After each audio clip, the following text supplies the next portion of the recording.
Teman-teman sekalian, pada kesempatan sore hari ini saya akan menjelaskan beberapa hal. Kalau pada pertemuan yang lalu kita sudah mempelajari terlebih dahulu ya terkait dengan apa saja bentuk sediaan padat, di mana tablet merupakan salah satu bentuk sediaan yang termasuk dalam kategori sediaan padat.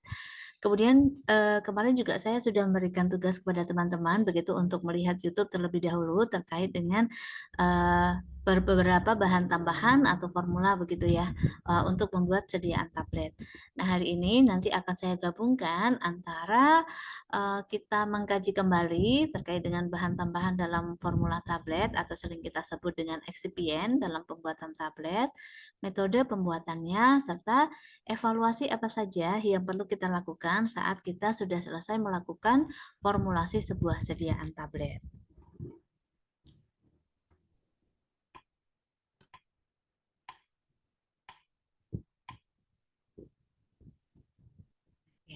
Baik, sebelum kita ke formula tablet, ini ada sedikit reminder begitu ya mengenai definisi dari tablet ya. Tablet merupakan bentuk sediaan farmaseutik padat yang mengandung satu atau lebih bahan obat baik dengan atau tanpa zat tambahan gitu. Jadi dalam bentuk sediaan tablet itu bisa saja terkandung satu zat aktif obat atau lebih. Kalau yang mengandung satu zat aktif obat, saya rasa teman-teman sudah banyak menemui contohnya. Contohnya misalnya kita mempunyai tablet yang isinya paracetamol 500 mg. Nah, berarti di situ zat aktifnya yang berkhasiat hanya paracetamol saja. Tetapi tidak jarang juga kita mendapati ada bentuk sediaan, contohnya pada obat flu, di mana di dalam tablet tersebut terkandung lebih dari satu zat aktif obat. Contohnya misalnya mengandung paracetamol, kemudian mengandung dekongestan ya, pseudoephedrine atau fenilpropanolamin atau phenylephrine begitu. Kemudian ada obat batuknya ya, bisa berupa obat batuk kering, contohnya dextromethorphan HBr atau obat batuk yang ada atau sering kita istilahkan dengan obat batuk berdahak gitu ya, gliseril guaiacolas contohnya. Atau juga kombinasi dari kedua obat batuk tersebut. Jadi dua-duanya ada, misalnya dextro dengan gliseril guaiacolasnya ada. Kemudian juga kadang masih ditambahi dengan antihistamin, contohnya misalnya CTM atau golongan antihistamin yang lainnya gitu. Berarti kalau contoh di dalam sediaan obat tablet flu tadi itu mengandung lebih dari satu bahan obat. Kemudian untuk bentuknya ada berbagai macam bentuk tablet begitu ya. Kalau yang sering kita sebut dengan tablet biasanya dia bentuknya adalah sirkular atau bulat gitu. Sedangkan kalau dia bentuknya seperti contoh yang ada di gambar saat ini, biasanya kita sering menyebutnya dengan kaplet gitu ya. Artinya dia elips memanjang begitu ya. Kemudian untuk permukaannya bisa berupa permukaan datar. Jadi contoh kalau di dalam gambar yang ada di bawah ini ya teman-teman, itu sering disebut dengan tablet yang memiliki permukaan yang datar atau flat. Sedangkan kalau yang di atas, di sini kalau dilihat dia itu seperti menggembung di bagian atasnya. Jadi permukaannya sering kita sebut dengan permukaan yang cembung atau bikonkav kayak gitu. Kemudian untuk metode pembuatannya bisa dengan metode pengempaan, pencetakan, atau dengan cara lain dengan menggunakan punch dan die di bawah tekanan beberapa ratus kilogram per sentimeter kubik. Jadi untuk pembuatan tablet ini itu adalah dari proses pengempaan atau pencetakan tablet atau serbuk atau granul, sehingga nanti dari serbuk atau yang semula berbentuk granul ini nanti akan menjadi sebuah sediaan yang kompak dan solid yang akhirnya kita sebut dengan sediaan tablet atau kaplet. Ini mengenai definisinya. Kemudian selanjutnya teman-teman, secara umum untuk membuat tablet itu sering digunakan tiga metode ini. Tiga metode ini yang paling umum digunakan nanti adalah metode yang granulasi basah. Di samping metode granulasi basah, ada metode granulasi kering dan ada juga metode cetak langsung atau kempah langsung. Nah, apa yang membedakan dari setiap metode ini? Dapat kita lihat ya di tabel saat ini. Jadi dari metode yang paling sederhana dulu atau metode yang paling pendek tahapannya, contohnya adalah metode kempal langsung atau cetak langsung. Ini gambarannya adalah apabila kita mempunyai formula untuk membuat tablet itu, jadi bahannya berupa serbuk-serbuk seperti itu ya.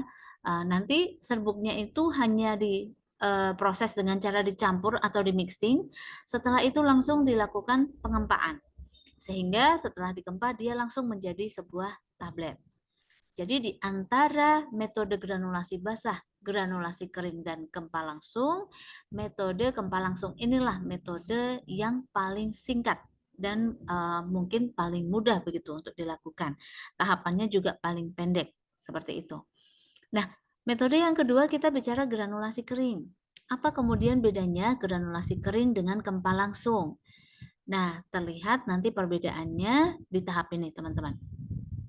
Untuk granulasi kering, nanti pada tahap awal bahan-bahan atau eksipien yang kita gunakan untuk membuat tablet itu beserta dengan zat aktif itu akan dilakukan proses pencampuran. Setelah dicampur, maka campuran bahan tersebut akan diberikan prekompresi atau dikempa tetapi dengan tekanan yang tidak terlalu besar. Sehingga nanti akan terbentuk suatu seperti tablet tetapi dia belum sekeras tablet yang seharusnya ya, atau kalau dicetak dengan atau dikempa dengan roller compaction dia menjadi seperti lembaran-lembaran kalau kayak teman-teman bayangkan mungkin seperti dalam pembuatan tahapan mie ya yang di roller itu, jadi seperti terbentuk lapisan yang tipis. Nah, tablet yang kekerasannya tadi belum sekeras tablet yang seharusnya atau kalau dia di roller compaction tadi sering kita istilahkan dengan selak. Nah, proses pengempaan bahan-bahan tadi sehingga menjadi selak itu sering kita sebut dengan proses slugging atau pengempaan awal, prekompresi awal gitu ya. Nah, dari sini maka harapannya saat bahan tadi dia berbentuk serbuk yang kecil-kecil atau halus, sesudah diberikan tekanan awal atau diprekompresi, maka dia akan menjadi slug yang kalau kemudian kita hancurkan kembali atau kita lakukan pengayakan, nanti akan bisa terbentuk suatu granul.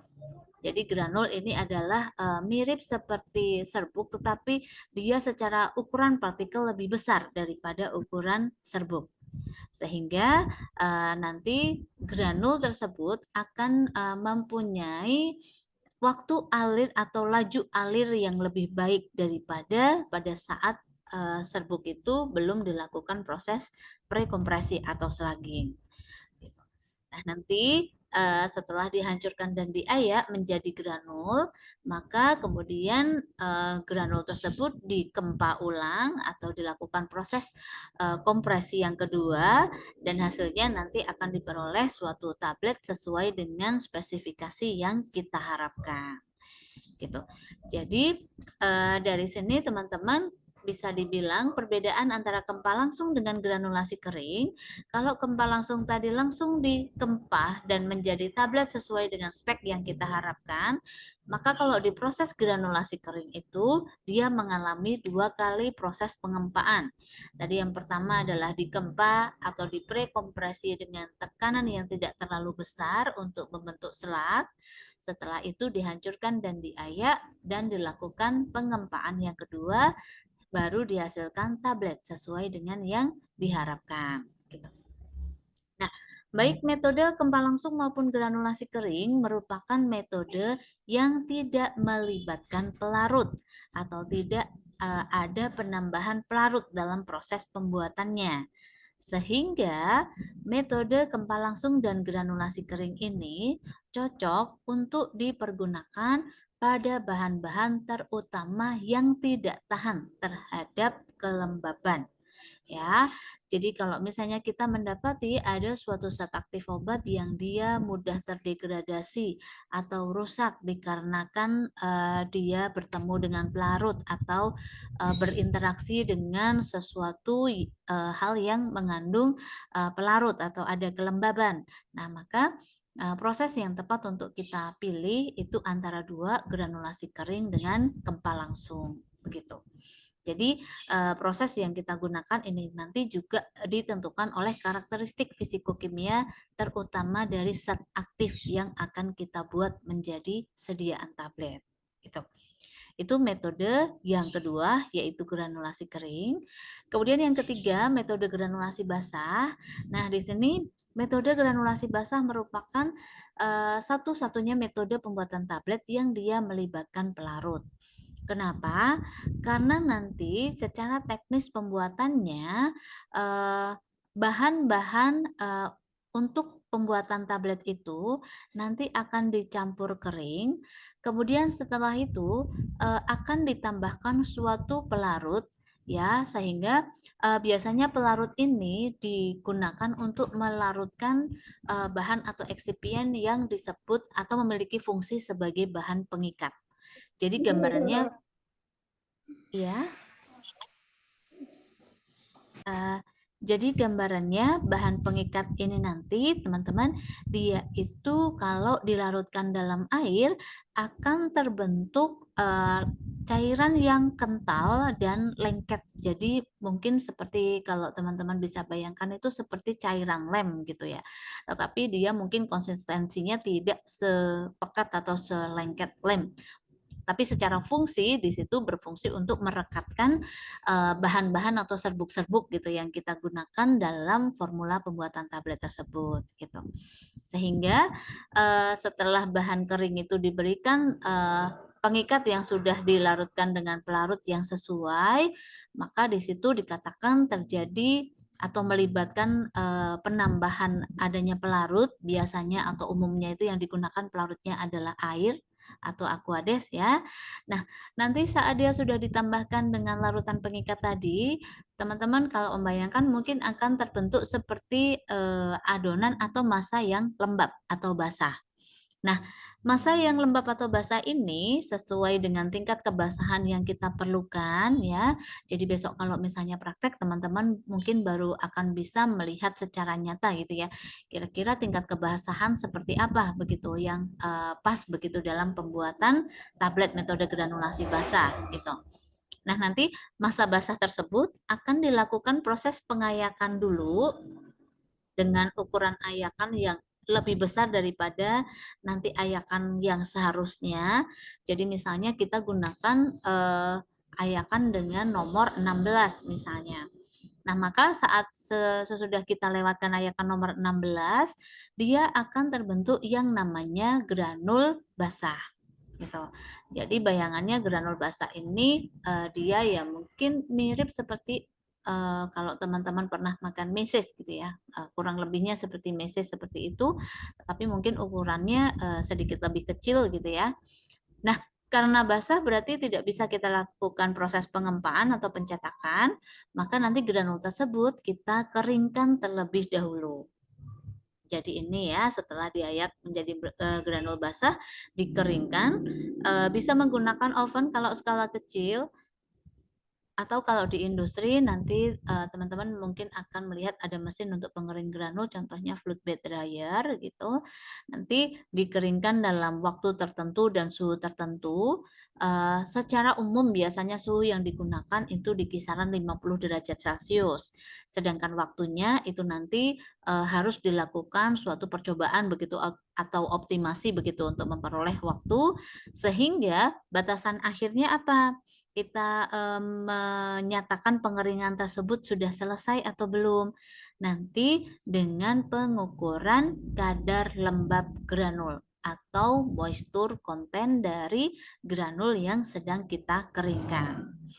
Umumnya granul yang pas atau yang dianggap ideal begitu untuk nanti dilanjutkan ke proses pengempaan tablet itu memiliki kadar lembab atau moisture content itu di bawah 5%. Walaupun ini nanti juga akan sangat bervariasi dari berbagai macam formula atau zat aktif yang digunakan gitu.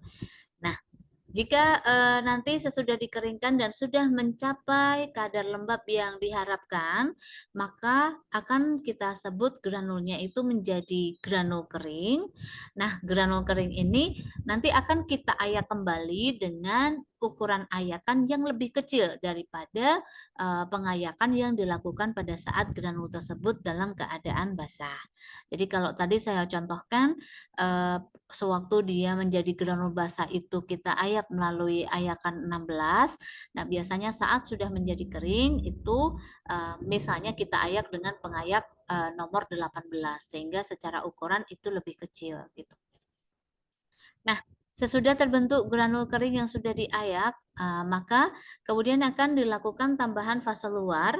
Nah, fase luar ini biasanya berupa zat yang fungsinya adalah sebagai pelicin, ya. Kemudian setelah ditambah dengan zat pelicin ini, nanti masa campuran tadi akan dilakukan pengempaan di mesin gempa atau mesin cetak tablet sehingga baru dihasilkan sediaan tablet yang kita harapkan. Gitu.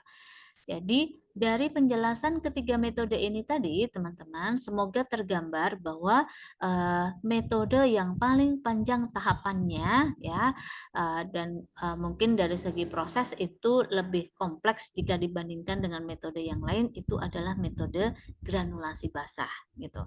Hanya karena dia juga memiliki beberapa kelebihan, metode granulasi basah ini juga cukup banyak digunakan dalam proses pembuatan tablet. Walaupun mungkin secara tahapannya dia lebih panjang jika dibandingkan dengan granulasi kering maupun gempa langsung. Antara lain karena apa? Karena apabila untuk gempa langsung biasanya kita itu kalau dosisnya besar, contohnya misalnya paracetamol 500 mg. Nah, itu kalau dia paracetamolnya memiliki kompaktibilitas yang jelek atau memiliki laju alir yang jelek, nah itu kalau kita tutupi dengan eksipien yang memiliki laju alir bagus atau kompaktibilitas bagus, itu biasanya butuh eksipien dalam jumlah yang banyak sehingga tabletnya nanti akan menjadi besar.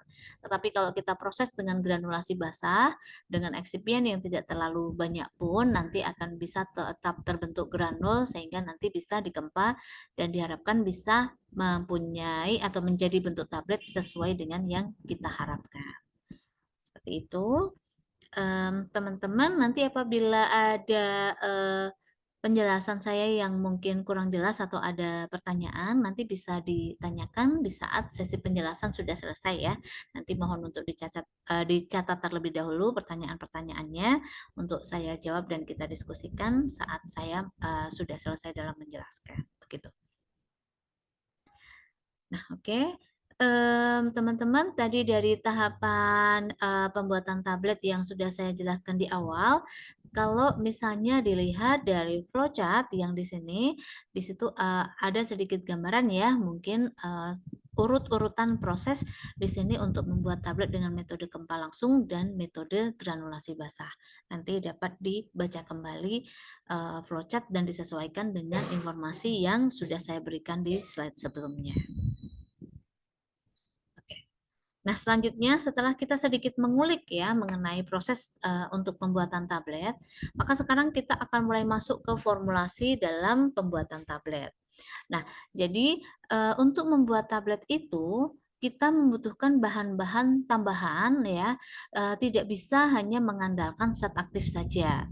Kenapa? Dikarenakan nanti akan ada bahan tambahan yang memiliki fungsi-fungsi yang membantu supaya tablet yang kita buat nanti bisa memiliki mutu yang sesuai dengan yang kita harapkan. Nah, bahan tambahan dalam pembuatan tablet itu sering kita istilahkan dengan istilah eksipien tablet, gitu. Secara umum, beberapa bahan tambahan yang ditambahkan dalam pembuatan tablet yang pertama adalah bahan yang berfungsi sebagai pengisi atau filler atau diluent. Kemudian yang kedua, bahan yang berfungsi sebagai pengikat atau binder, ya. Yang ketiga, bahan yang berfungsi sebagai penghancur atau disintegran. Keempat, sebagai lubrikan dan anti adheren, ya, kelima sebagai glidan, keenam pewarna, ketujuh flavoring agent, yang kedelapan bahan penyalut tertentu gitu. Nah, dari bahan yang disebutkan nomor 1 sampai dengan nomor 8, kalau kita berbicara mengenai eksipien yang sangat atau umum ya, hampir bisa dibilang semua sediaan itu pasti ada bahan tambahan tersebut, itu mulai dari nomor 1 sampai dengan nomor 5. Jadi biasanya dalam formula tablet itu melibatkan pengisi, pengikat, penghancur, maupun bahan yang berfungsi sebagai lubrikan dan anti-adheren serta glidan. Gitu.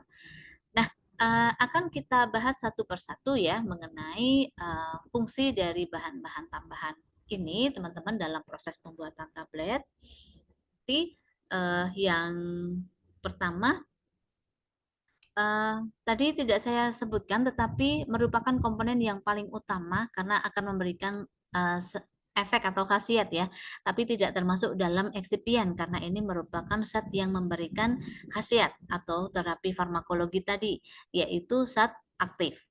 Jadi kalau di dalam formula tablet kita menemui ada suatu bahan di mana bahan tersebutlah yang akan memberikan khasiat atau efek, bisa berupa bahan tunggal atau kombinasi, maka bahan tersebut kita sebut dengan zat aktif obat. Contoh, teman-teman tentu sudah mungkin familiar ya atau kenal dengan istilah nama bahan paracetamol, antalgin, N-aceclofenac, glimepirid, metformin gitu, dan bahan-bahan zat aktif yang lainnya bergantung pada khasiat atau terapi yang diinginkan gitu. Ini untuk zat aktif obat. Nah, biasanya untuk merek itu kan dia menggunakan nama brand begitu ya. Terkadang kita itu kalau di dalam nama merek tersebut kadang tidak mencerminkan kandungan zat aktif obatnya gitu. Tapi pada kemasan sekarang ini Badan POM kan mewajibkan setelah nama merek itu di bawahnya nanti diberikan tulisan kandungan dan dosis dari obat tersebut gitu. Tetapi kalau kita berbicara obat generik, nah maka obat generik ini akan menggunakan penamaan sesuai dengan zat aktif yang ada di dalam tablet tersebut.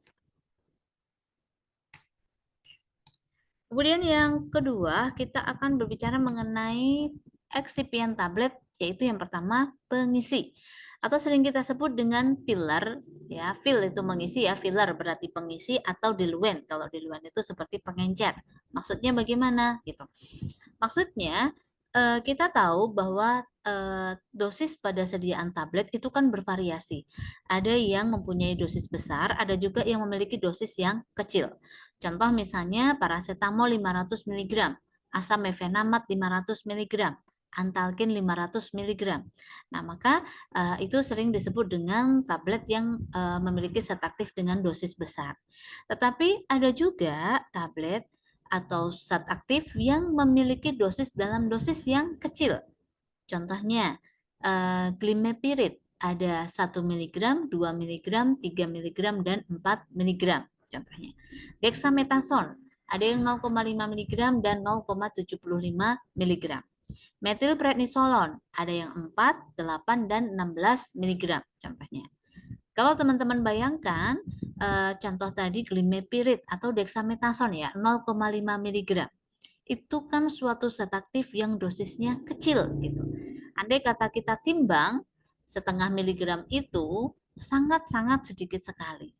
Jadi kalau misalnya hanya zat aktif saja, langsung kita kempa menjadi sebuah tablet, nah tentu saja nanti tidak terbayangkan ya betapa kecil ukuran tablet yang dihasilkan gitu.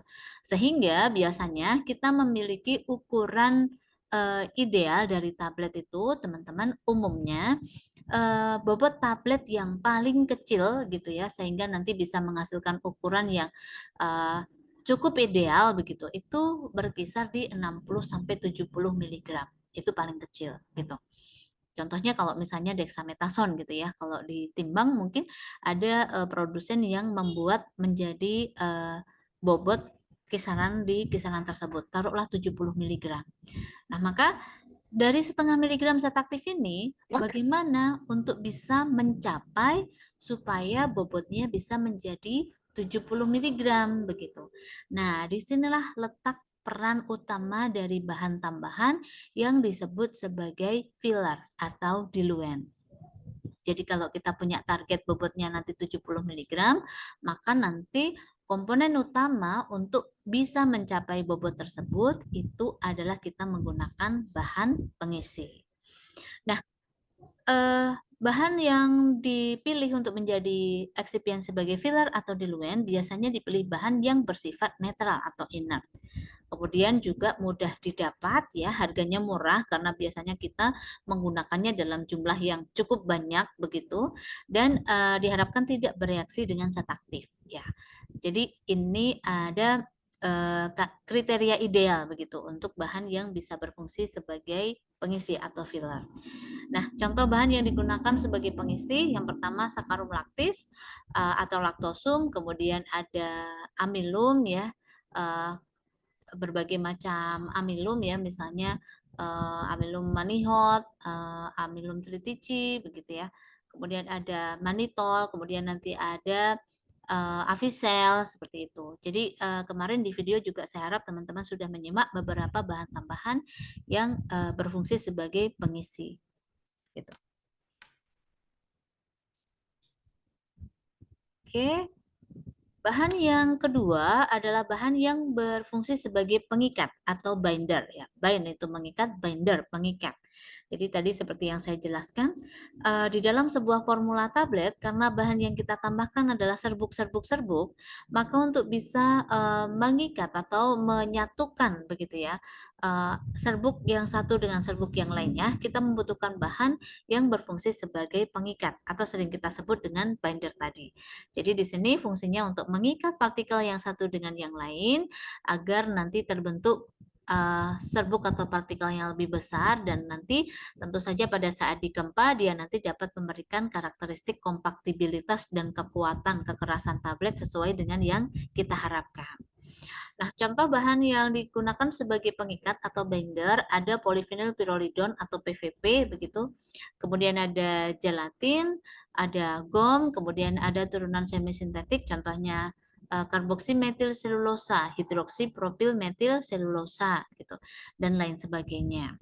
Nah, nanti teman-teman di praktikum juga akan mempraktekkan dalam pembuatan tablet ya dengan menggunakan beberapa variasi bahan pengikat dalam formula yang berbeda-beda. Dan contoh saja teman-teman, PVP merupakan pengikat sintetik ya, turunan sintetik seperti itu, di mana dia memiliki kelebihan mampu larut dalam pelarut air maupun dalam pelarut organik, contohnya itu alkohol. Dan PVP ini kalau kita larutkan dalam air, dia tidak perlu menggunakan air panas. Beda halnya dengan kalau kita membuat larutan pengikat atau campuran pengikat dengan menggunakan contoh di sini gelatin.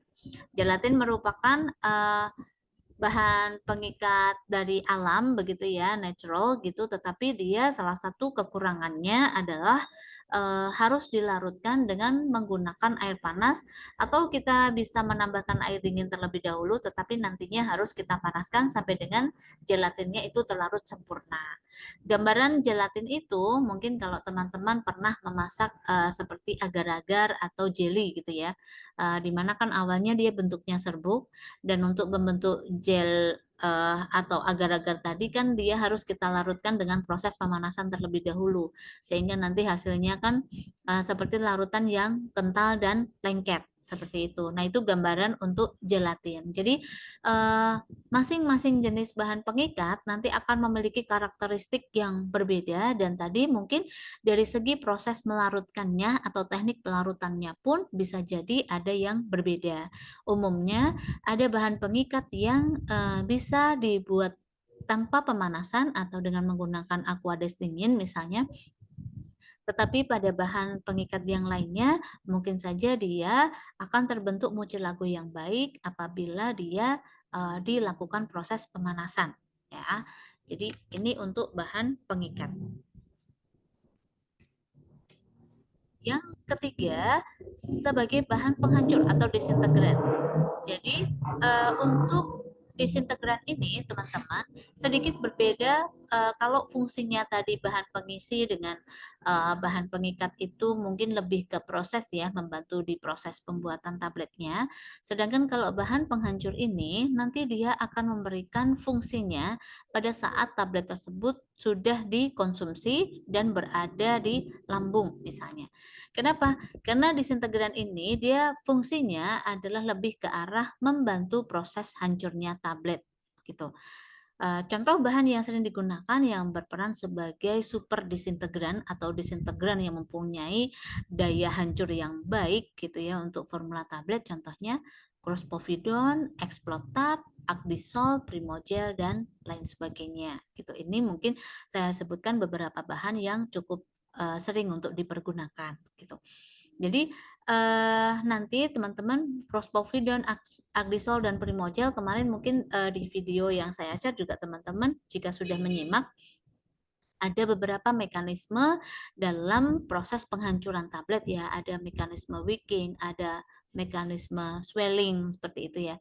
Ada mekanisme juga repulsion kayak gitu. Nah, artinya di sini tablet jika sudah dikonsumsi oleh manusia, maka secara umum tablet konvensional itu nanti setelah masuk di lambung dia diharapkan bisa segera hancur gitu. Kenapa? Karena tablet nanti jika hancur, dia akan menjadi partikel-partikel atau granul yang lebih kecil.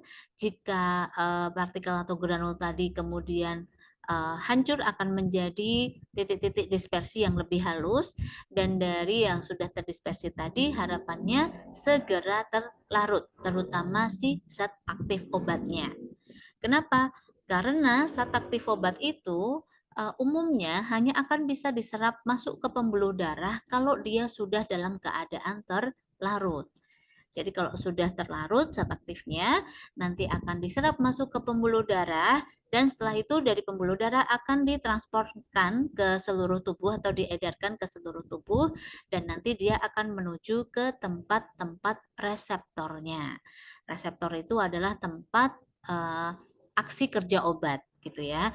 Sehingga kalau obat tersebut mencapai ke reseptornya, maka timbullah efek atau khasiat. Tetapi kalau obat tidak terlarut, ya tentu saja tidak bisa diserap gitu. Kalau tidak bisa diserap, bisa nggak dia nyampe ke reseptornya? Sulit atau tidak bisa gitu. Kalau tidak bisa nyampe ke reseptornya, ya tentu saja obat tersebut tidak akan bisa menghasilkan efek seperti yang diharapkan gitu. Jadi letak atau fungsi penghancur atau disintegran itu adalah tadi berfungsi membantu hancurnya tablet di lambung. Kemudian ada pelicin ya. Tadi di bagian awal teman-teman mendengar 3 istilah, ada glidan, lubrikan dan anti adheren. Jadi kalau pelicin ini lebih kepada berfungsi untuk membantu memperlancar proses pengempaan atau pencetakan tablet. Utamanya adalah kalau glidan dia itu lebih ke arah membantu memperlancar aliran granul sehingga granul itu pada saat proses pengempaan dapat mengalir dengan bebas, tidak ada hambatan kayak gitu. Contoh bahan yang berfungsi sebagai glidan itu Mg stearat. Ada juga bahan yang berfungsi sebagai lubrikan, yaitu membantu mengurangi gesekan granul dengan dinding mesin.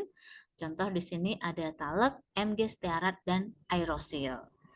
Kemudian ada juga bahan yang berfungsi sebagai anti-adheren, yaitu mengurangi gesekan saat tablet dikeluarkan dari mesin pencetak tablet. Sehingga tabletnya nanti saat dikeluarkan dia dalam keadaan fisik yang bagus gitu ya, tidak gompal atau tidak gerepes atau tidak ada yang menempel granulnya pada mesin pencetak tabletnya gitu. Jadi kalau pelicin ini seringnya atau dia fungsi utamanya adalah tadi pada saat proses pengempaan tabletnya. Jadi teman-teman nanti bisa memperhatikan ya. Jadi kalau ada di materi yang selanjutnya nanti teman-teman akan mempelajari permasalahan dalam pembuatan tablet. Nah, nanti kalau kurang pelicin contohnya misalnya maka aliran granulnya tidak lancar, aliran granul tidak lancar menyebabkan bobot tabletnya itu menjadi tidak seragam misalnya. Atau kurang anti adheren sehingga terjadi perlengketan oleh granul ya pada mesin pencetak tablet sehingga pada waktu tablet dikeluarkan nanti menjadi pecah atau gumpal atau geripis seperti itu. Nah itu nanti hubungannya ke arah sana. Gitu. Oke, terakhir mungkin untuk bahan apa namanya yang berfungsi untuk oke sebentar. Ini nanti mesin pencetak tablet ya. Terakhir bahan tambahan penambah contohnya pada formula tablet kadang juga membutuhkan pewarna contohnya kemudian penambah rasa ya misalnya pemanis ada aspartam, sucralose, stevia, kemudian ada essence buah contohnya orange atau strawberry essence, kemudian ada pengaroma misalnya untuk memberikan aroma segar atau mentol misalnya ditambahkan dengan mentol kristal atau peppermint oil. Nah, ini pada bentuk sediaan tertentu gitu. Secara umum ini dulu teman-teman yang bisa saya jelaskan untuk eksipien dalam tablet karena waktu akan berakhir Zoom-nya. Nanti kita lanjutkan dengan Zoom sesi yang kedua dan kita awali dengan diskusi tanya jawab terlebih dahulu ya. Baik, demikian untuk sesi yang pertama. Nanti kita lanjutkan di sesi yang kedua. Saya akhiri dulu Zoom untuk yang sesi pertama ya teman-teman ya.